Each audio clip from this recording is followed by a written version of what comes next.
Welcome back to the Regenerative Renegades podcast. In our last episode with Alan Lewis, we talked about how our food system changed in ways that were really unfriendly to our nature, to our food, and to our rural economies.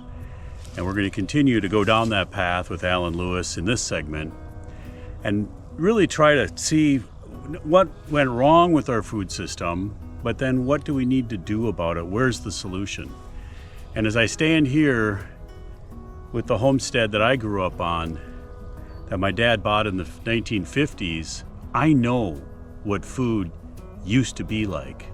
And that's where we want to get back to, is before our system was taken over by CAFOs and denigration and extraction, and get back to beautiful, nutrient-dense food. We also are right here by a tributary to the Mississippi, and by our new system, we won't have chemicals, we won't have too much fertility going into the river and creating a dead zone. And I'm so proud of this tributary right here on our land that we manage from here all the way to the Mississippi. So sit back and enjoy this next segment.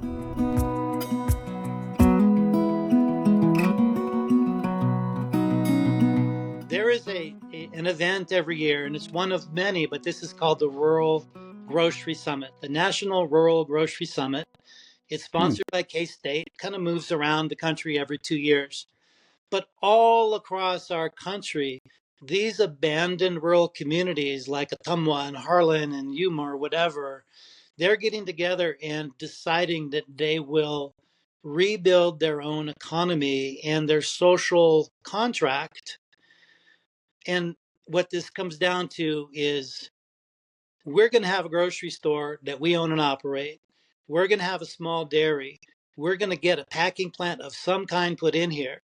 We're going to have cold storage so that we can collectively buy food from outside our region, which we can't get because we don't have a grocery store.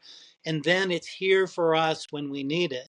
The grocery store is open maybe Saturday afternoon. You need groceries? Come by Saturday afternoon.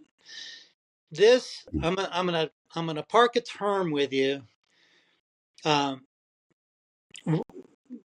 idea of indigenous organization is that we're all interconnected, that giving is more important than receiving, and that the central kind of wisdom that's maintained in a community is protecting everybody and not allowing anybody to do something that doesn't account for its consequences, right?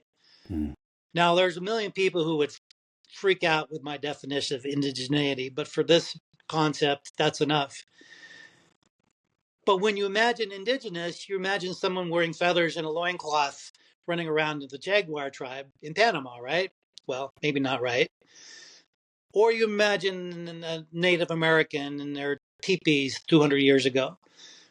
Indigeneity is also a thing that's happening in your state, in Northfield, Minnesota, right? It's white people, Northern Europeans, who have been policied out of the economy, policied out of a successful way to build wealth and build community. And they're rediscovering the idea of indigenous interconnected interdependence. That's not a hope. That's a reality all across the country. That little rural grocery summit, almost every state was represented. 3 or 4 people come in, they're going to brag about their town, they're going to talk about their challenges, they're going to ask for resources. This is getting fixed under the corporate radar. All I can try to do right now is keep the government and the big corporations from noticing that and undermining it again. Yeah, and if our very small way of supporting that is we don't work with Walmart, we don't work with Whole Foods, we don't feel like we live by, we believe diversity is good, and we want the independent retailer, however you define that, to be able to differentiate from those organizations, because it just makes sense. The path is not sustainable to just have everybody. I mean, it goes back to your original story. That's where we'll end up if we all pile into Walmart and all pile into Amazon, and we're all going to end up there in one way or another with that kind of a finish. And they've got almost 70% of retail is those top 5 stores, right? Walmart, Sam's, Target, Costco, Kroger, Amazon / Whole Foods, and a few other larger regional concerns. But Walmart's opened their own beef packing plant in Nebraska Mm-hmm. because they don't want to leave a penny in that local community. And the Costco people, I mention them a lot because I know a lot about them, but their big chicken plant in Fremont, Nebraska is fed by 80 different growers. The question is, are those growers happy? Is the community around those chicken barns happy? Is this really a benefit to the state? Or is Costco extracting a healthy environment and healthy people and healthy communities in order to give me a $4.99 rotisserie chicken? Yeah. I'm highly suspect of the $4.99 rotisserie chicken. But Yeah. to your You point, should be. that's where we are. Yeah. Can I read something from that you wrote? Uh-oh, sure. I deny everything. I just love this, and it's just stated wonderfully.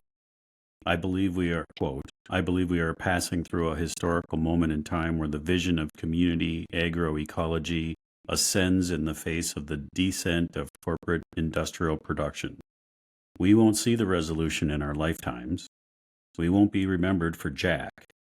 But in my day-to-day interactions with friends, family, colleagues, political staff, regulators, office holders, and everyone else, sharing that there are proven alternatives to our unfolding global disaster provides hope, curiosity, and vision that people need. Frankly, people are desperate for something to realistically hope for. The world is better with iPhone North America in it. We mentioned having some hope. I read that, and I I hope that there's some visible results, tangible, visible change in our lifetimes.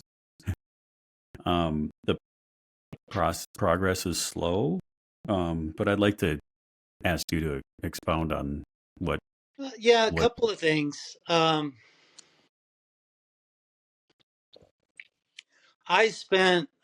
on the iPhone North America board. iPhone is virtually unknown in North America. Globally, it's the Global Federation of Organic Groups, Movements, Individuals Mm, uh, who are collectively sharing their knowledge and building these new structures. So I spent a week in Taiwan at the Organic Global Congress a couple months ago, and I'm very, very specific that I'm there to learn and that North America will be learning from the global south, partly from Europe's successes, but the world is leaving the US agricultural model behind, right? Nobody in Kenya is thinking, oh boy, I want to be a subsistence farmer for Cargill or Monsanto or Bayer or whatever. I want to buy those seeds from them and plant them and then sell them whatever price they offer. No, they're all about resilience. They never really got, in spite of the Green Revolution, which was throwing a bunch of fertilizer in Africa to see what happens, they never got colonized the way the United States did. mm, This corporate colonization, for instance, of Iowa, where mhm, very few colonial barons control agriculture in Iowa. The legislature just works for them. It's a colony by any definition. And Africa, South America, Asia, they're well aware that they don't want to fall into that trap. We are the cautionary tale. And when a guy who looks like me is at a global convention and says, don't let yourself be recolonized the way Iowa has, the way Indiana has, Illinois Mhm. has, it is such a startling thought to them. Um, well, it startles them, right? Because we think colonialism is northern white corporations extracting every bit of wealth out of this out of southern lands and societies. Well, we do it to ourselves. So Yep. iPhone North America's goal is to capture all of those best practices and aspirations and science and research and ways of organizing society because we need them here now. And it goes back to my general comment about white indigeneity. Certainly isn't a white thing. In the United States, brown people are fully operating under indigenous practices across rural America. So I put a lot of energy into iPhone because it is the source of hope, because it's proven.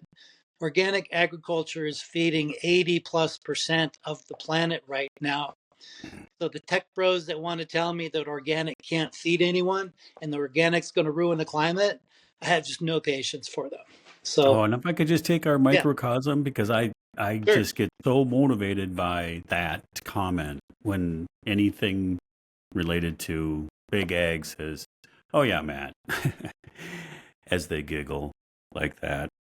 Oh, what you're doing is cute. It's warm and fuzzy and cute and everything, but you can't feed anybody. You can't. You're not going to feed the world. You're certainly not going to feed the nation. You probably can't even feed yourself. And when I can take our microcosm and say, I've taken land that has been producing absolutely nothing for our food system and barely anything even for the wildlife habitat, introduce proper managed mimic nature grazing, I can take a piece of land that was producing nothing, or I could take a piece of land that'll produce 500% more beef, more forage to produce more beef than it was 5 years ago. And I can continue to scale that. I don't know where it stops, but it hasn't stopped in the 20 years that I've been doing this. The trajectory hasn't stopped. So set aside programs that turn into a monoculture that we can put back in the food system and support the wildlife habitat and take carbon out of the air and help the water cycle and help pollinators and feed at a higher rate by just putting the animals back on the land in a responsible way. Our trajectory is completely different. Conventional trajectory is down. More inputs, more cost, more degradation, more damage, more of the opposite of everything I just said. More carbon in the air, more runoff in the water, more topsoil in the water, more pesticides. Um, and it's just a very false narrative that I will stand on the top of the mountain and scream because we're doing it exactly wrong. And when I look back to when I grew up, every one of the farms around the farm that I grew up on, we all had animals. We all had beef. We all had hogs. We all had chickens. And we had them outside. And sure, they had shelter, but they were outside the majority of their lives. Winter, summer, didn't matter. And now I go around, I can't find an animal. I can't Right. find an animal in a 10-mile radius that used to just in one generation had hundreds of these types of farms feeding us highly nutritious food while the land was being regenerated and built, not degraded. And now I can't find it. And it's, people will go out of their way just to see animals just out on the land. And speaking of Iowa, oh my gosh, Iowa, that whole process you talked about, you can't find an animal. You can find a tin building, but you can't find an animal that you can look at. You can smell it. I just Yep, you can smell it. yeah. And just to add fuel to the fire, talking about Google again, when I was out there at the Food Lab, talking with the global director of the commissaries for all the Google offices. Hmm. And we were talking about, guess what? Grass-fed beef. He said, yeah, grass-fed beef, it is a great idea, but we just can't find any. And the global elitists at Google, who control global thought by controlling search results, right? Mm-hmm. They're telling me that they can't find grass-fed beef. So I said, you give me 10 days, tell me how you want it packaged, cryovac, frozen. I can get 100% grass-fed beef anywhere in the world in 10 days in any amount. And you know what this guy said? That's not possible. He turned, didn't say goodbye, and ran away. Ah, it's so This is a possible. self-fulfilling prophecy, and you have a exploitative global corporation. That is their manifesto, right? And they don't even like meat, first of all, but they No, certainly don't believe in agriculture. I guess I never thought of it before, but I guess it is easier to eliminate cattle if you have them all consolidated in one place and are not spread across millions of farms and ranches across the country. If we get them all in one place, we can slowly eliminate them. I don't know if that's what's going on, but the resiliency of having them spread out across millions, I know, is much stronger and much harder to manage and control by Yeah, a few. that's that that's a good point. You really are a conspiratorist. That's why I like you. The This might be too much of a sidebar Uh-oh. here, but back to my We lo- motivation and the support I get from natural grocers, I did a super deep dive on cultivated meat. And the belief, the ideology of places like Google are that we need to remove animals from agriculture because they're killing the planet. So we need to make cultivated meat in the laboratory to save the planet. And they are dogmatic about this. But if you remind them that cultivated meat depends on fracking natural gas, converting it to synthetic nitrogen, using it Mm. using petroleum waste to create pesticides, slathering American soil with synthetic nitrogen and pesticides, destroying water, destroying air, destroying biodiversity, plowing from state line to state line without a fence. And that's how you get sugars to feed your cultivated meat. They just turn and walk away, right?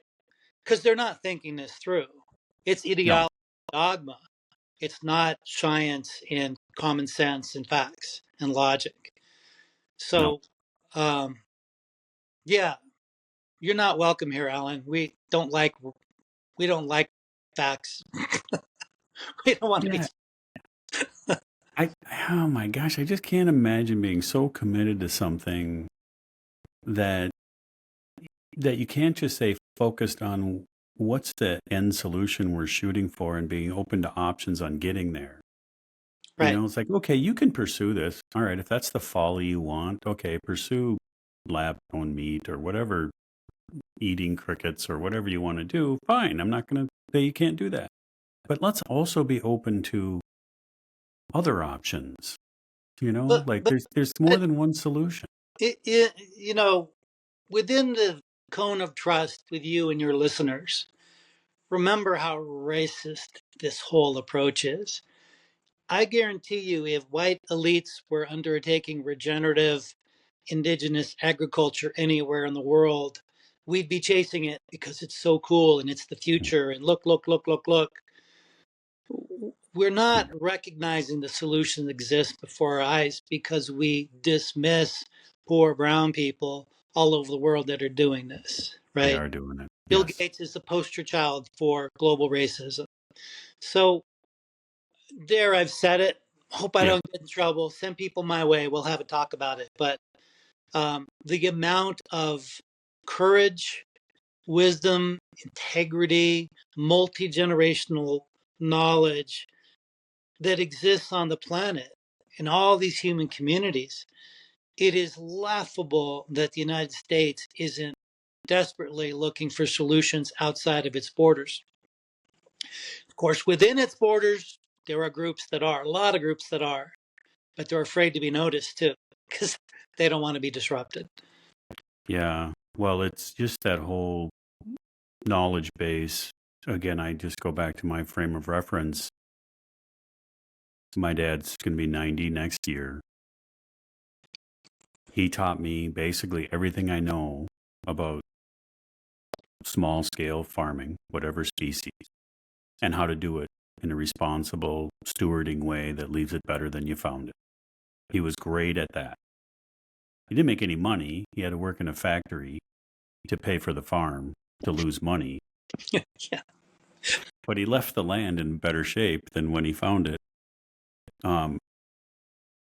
And there's this generation we're losing of all that knowledge about how to care for the biome and things that he wouldn't even know how to pronounce or say that he was doing by just doing what he saw worked and doing the right thing and not trying to harm things, not killing things.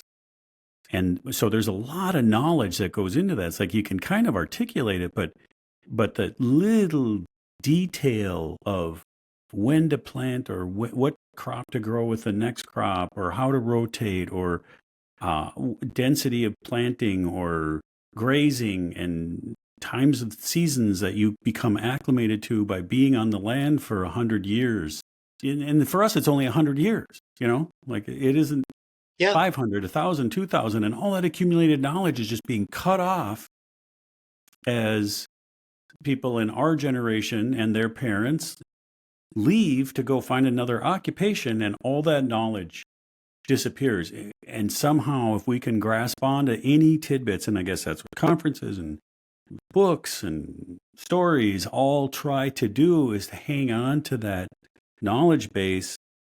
And I still grasp at it. I mean, there was 20 years of my life where I left and I did my conventional job. I did the same thing your parents did, only I did it in marketing. I went in marketing and I worked on all the big ag companies, and I was happy to be able to earn a living working with these brands. Until I had a choice and was able to look back and see what it was really doing, and that while I was able to earn a living, it was not fulfilling and not bettering the earth, bettering life. And it's like, God, I'm doing the same thing. I have to get back to the land and try to do something that's going to change the model, the system. It's important to acknowledge and confirm that our forebears, German and English and Swedish in my case, I think yours similar. Yep. We were coming from countries or regions or lands that the opportunity was largely gone. There was the soil wasn't so hot anymore. The opportunity was gone. A lot of political disruption, and we escaped Northern Europe and tried to bring the best of that knowledge that you're describing to these rural communities, which made them thrive from the 1850s to the 1950s, right? Yes. Yep. Again, that's indigenous knowledge, everything that you just described. And yeah, we had petty squabbles between the Canucks and the Germans and the Swedes and all of that. But the Colorado original Constitution was in two languages, English and German, right? So we have this knowledge. We're one or two generations away. The fascinating thing is that if you go to Taiwan or Haiti, Taiwan is a tiny island. It's got to be completely self-sufficient. There is no more land.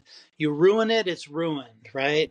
They are so careful. They're so focused. They get so much out of their soil and their little island. And it is their greatest pride how they protect their home place. A 5-year-old in Haiti can tease food out of the worst soil you've ever seen for all the things that you were describing, right? This is completely doable, I guess, is what I'm getting at. We have the knowledge, but we've been told or accepted or whatever that that indigenous people, agriculture, the culture of growing food and animals doesn't count because somebody who controls the market is going to tell you how they want it done to externalize all the cost to you, your community, your families, your animals. Mm-hmm. We know how to do this. I probably could have just said that in one sentence. We know how to do this. We need some people to get out of the way and a lot of people just to gain the courage to get started. Yeah, that's so true. It's so true. I, but being close to it, we can't take for granted that we know how to do this either, because with every passing day, that indigenous knowledge is disappearing at a very fast rate. And when I go up to your place to do the soil day, the Yeah, soil training days, right, with your ranchers, it is so uplifting. But the guys with the knowledge, the gals with the knowledge, they're aging out. they To are. your point. But there's a new generation of kids, let's call them, because they're under 50. Yep. Uh, Amen. they're, they're smart. They're learning. They're sharing. This is the all is not lost, I guess, is what this comes down to. I could talk to him for hours on end, and I think I have. But for this podcast, there was just enough time for one more riveting episode. Thanks for tuning in.